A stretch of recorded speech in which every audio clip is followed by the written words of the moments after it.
What's going on, guys, and welcome back to another Sorare video. If you enjoy this video, make sure you like, subscribe and leave a comment, and let's jump over to Sorare. Well, we're starting off this video with a quick shout out to this new private league that we've started called MLS Break. Join with the code on screen and make sure you subscribe to the channel. See how many people are in it currently. I think we've got quite a lot now. So we've got 86 people. The league's only going on until the MLS break. So Gameweek 390, I think the break starts. So join the league this weekend, and the winner is going to get a Bryan Acosta card. Quickly go show you the Bryan Acosta. So all you've got to do to win this card is play in the league and try and win it. The winner will get Bryan Acosta. He's a pretty decent Cap 240 player. Can get good scores when he's playing in MLS. He also has a bit of international usage playing for Honduras. He was on the bench last game week. I don't know if he will be this week as well, but it's nice to know he's going to get minutes there too. So yeah, make sure you join the league and put some really good MLS amateur teams out, and you'll have a chance of winning Bryan Acosta. So I'm going to jump over to Sorare data and we'll start looking at last week's results now. So it wasn't the best week, wasn't the worst. Kai Wagner got himself a 64, but then he got subbed off at half time. He could have had a pretty good game. Kendall McIntosh, not too bad. To say conceded. Doesn't actually make all that many saves, so it's a pretty good game for him actually. And only a 1-0 loss. Callis Hill, 90 minutes, so yeah, really not great for him. Did he miss a big chance? No. Thought I remembered him missing a big chance, but not the greatest game for Hill, and I had him as captain. Really bad game for Mukhtar in 90 minutes as well. He got a yellow card. Obviously they conceded 2. And just not a good game. Got himself a shot on target, missed a big chance.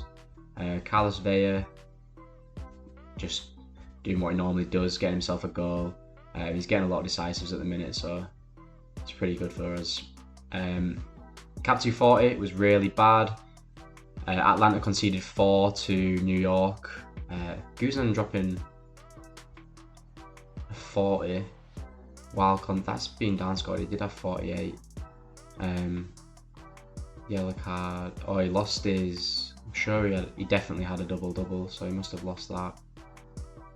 Yeah, they took an interception off him. But yeah, he actually had a pretty decent game. 2 attempted assists. You can see he won 8 duels, interception, a tackle, but he just conceded 4 goals and got a yellow card, so it was really let us down. Bryan Acosta started on the bench, didn't get on until the 70th minute. I was quite disappointed with that. I thought he might have started. And Noni Madueke just didn't have the same kind of presence that he had against Czech Republic in the first match. He didn't play terrible. Hoping he starts again tonight against Germany, and hopefully we can see him in some good form again. Pablo Ruiz, once again, another decisive. He's been a really good player for us. I'm going to go have a look at his stats. I think the last 5 game weeks he's had 60 plus. Oops. Yeah, just look at these scores. Since we won him, which was probably around here somewhere, maybe here. Actually, no, it's probably more here. He's just had really good scores. But his price is quite nice at the minute, so he's not someone that we're going to be keeping around. But we didn't manage to hit the threshold, 50 points away. It's probably because of this defensive letdown. If he'd have not got the negative side, there's an extra 25, extra 8 for him, and if Acosta started, you know, we're looking pretty close, but it's all plus and maybes. We were nowhere near really. Pablo Ruiz is the only player who actually performed, so we didn't manage to get ourselves that.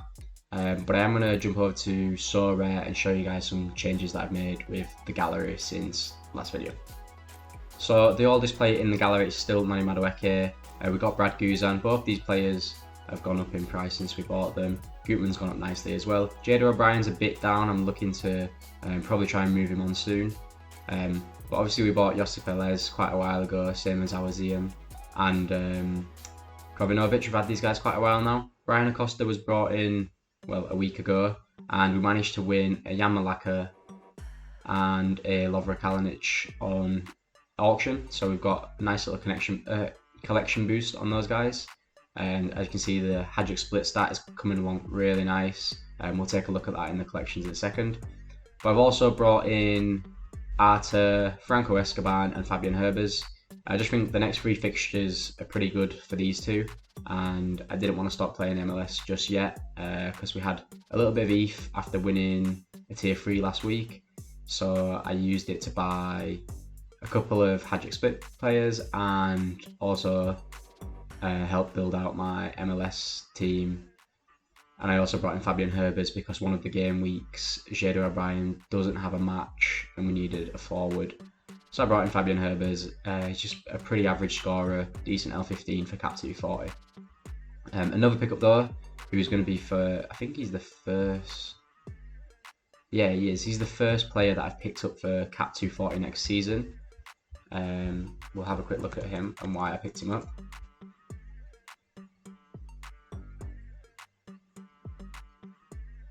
So I picked him up for 0031, so literally just a tiny bit below his floor. His L15's not too high, it's pretty nice. His L5 is pretty low, so his L15 might come down a bit. I've actually picked him up as a forward, and as you can see, these scores are just really good. He was in a bit of a dry spell, but I'm not sure if he was getting 90 minutes in all of these.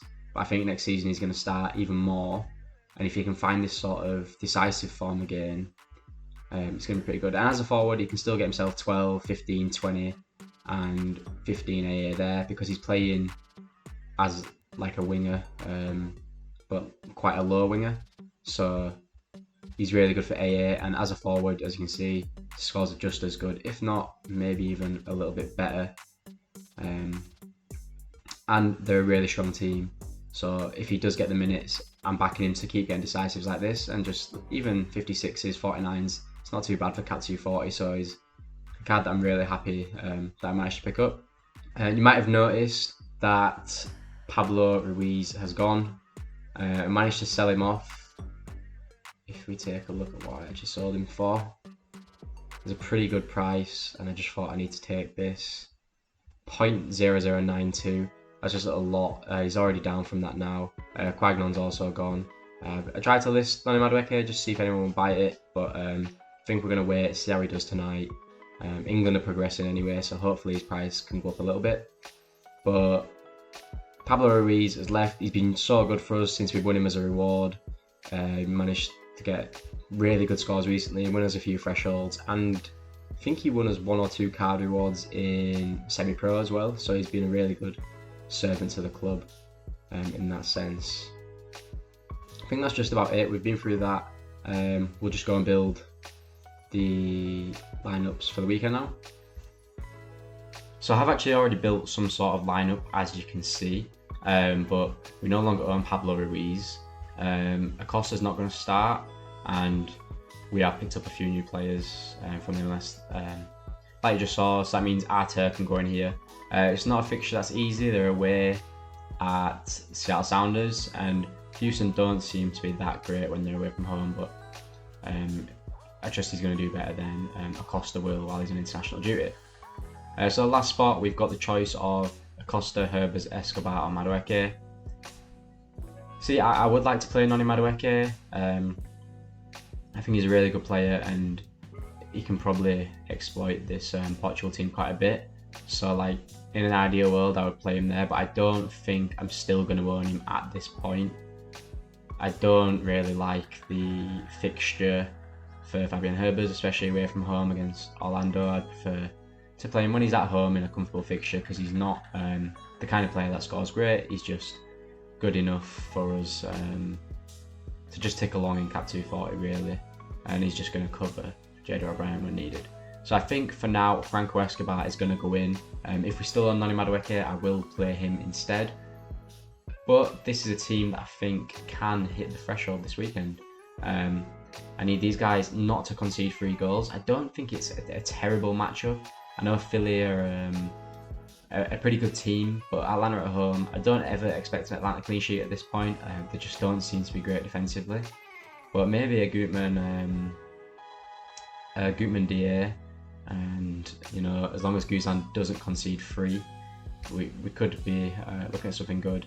Arthur, good AA game, and Jada O'Brien's actually, this is classed as a really good matchup. He hasn't been scoring that well recently, but if he's going to start, then yeah, Dallas. I think Dallas will get 1 or 2 goals against LA at home. It's not an easy fixture, but I definitely think they'll score. So hopefully you can get involved in that in some kind of way, and it could be a pretty decent game week. Can't imagine us winning a reward. I think it's going to be quite a slow burner until the European season starts again, because we don't really have the MLS strength to be winning cards week in, week out. We've won quite a few, but it's not really sustainable for the gallery that we've got, especially now we're transitioning over to more of a European gallery anyway.